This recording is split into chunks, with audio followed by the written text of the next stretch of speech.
কক্সবাজারের Kolatoli divine beach পয়েন্টে দুটি জনপ্রিয় রেস্তোরাঁ divine eco resort and restaurant এবং প্যাসিফিক বিচ রেস্তোরাঁর বিরুদ্ধে বালিয়াড়ি কেটে খাল তৈরির অভিযোগ উঠেছে।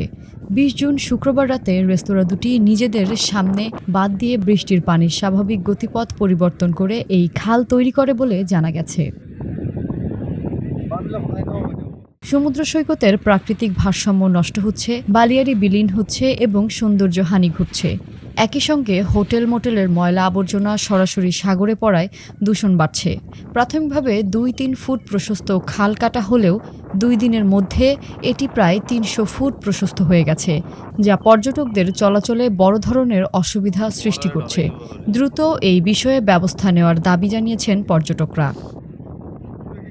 এই নালাটা দেওয়া হয়েছে এটা আসলে আর্টিফিশিয়ালভাবেই আমাদের দ্বারাই একদম নোংরা পানি আসতেছে, যেটা আসলে আমাদের এই সি বিচের সৌন্দর্যটাকে পুরোপুরি নষ্ট করতেছে। তো আমাদের মনে হয় যে এই জিনিসটা না করে বা এই ব্যবস্থাটা আরও ভালো করলে হয়তো বা জিনিসটা আরও সৌন্দর্য বজায় রাখা যায়। যেটা যেহেতু এটা আর্টিফিশিয়ালি করা হয়েছে, মানে মানুষের দ্বারা করা হয়েছে, কিন্তু এটা ঠিকঠাকভাবে হয় না। যেহেতু পানির মধ্যে করা হচ্ছে, এটা খুবই বৃষ্টি দেখাচ্ছে এখানে।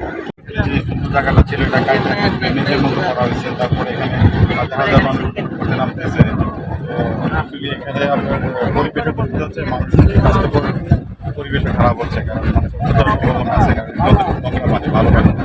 তো আমার দৃষ্টিতে আসলে এটা ঠিক। এ বিষয়ে রেস্তোরাঁ কর্তৃপক্ষ অভিযোগ অস্বীকার করে বলেন, ভারী বৃষ্টিতে পর্যটকদের সুবিধার জন্য বাদ দেওয়া হয়েছে। এটা হচ্ছে মূলত আপনার পুকুর পাশে যে ব্রিজ আছে, ব্রিজের পাশে যে প্লটগুলো আছে, ওই রাস্তার পানিগুলো প্লট আসে, প্লট থেকে আবার এই ব্রিজ দিয়ে চলে এসে মানে এখানে অনেক পানি অনেক বৃষ্টির কারণে মানে একদম জমে গেছে।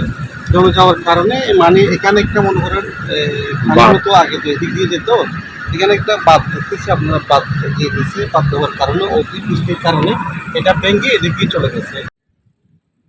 কক্সবাজার বন ও পরিবেশ সংরক্ষণ পরিষদের সভাপতি এই ঘটনাকে সৈকতের প্রাকৃতিক বিনিষ্ট নষ্ট করার শামিল বলে উল্লেখ করেছেন। এখানে সমুদ্রের যে পানিগুলো বৃষ্টি হলে সমুদ্রের যে পানিগুলো আসলে নামে, এটা স্বাভাবিক প্রক্রিয়ায় সমুদ্রের পানিগুলো নেমে যায়। এই স্বাভাবিক প্রক্রিয়ায় বাধা দেওয়া হয়েছে, একটা জায়গায় এখানে বাধ সৃষ্টি করেছে যেন তাদের হোটেল মোটেলের সামনে, তাদের স্থাপনার সামনে যেন পানি না জমে, সেই জন্য একটা বাধ দেওয়া হয়েছে। এই বাধ দেওয়ার কারণে এই অন্যদিকে এই পানিগুলো ধাবিত করা হয়েছে। কক্সবাজারের জেলা প্রশাসক জানিয়েছেন, কেউ নিয়ম বহির্ভূত কাজ করলে তদন্ত করে ব্যবস্থা নেওয়া হবে।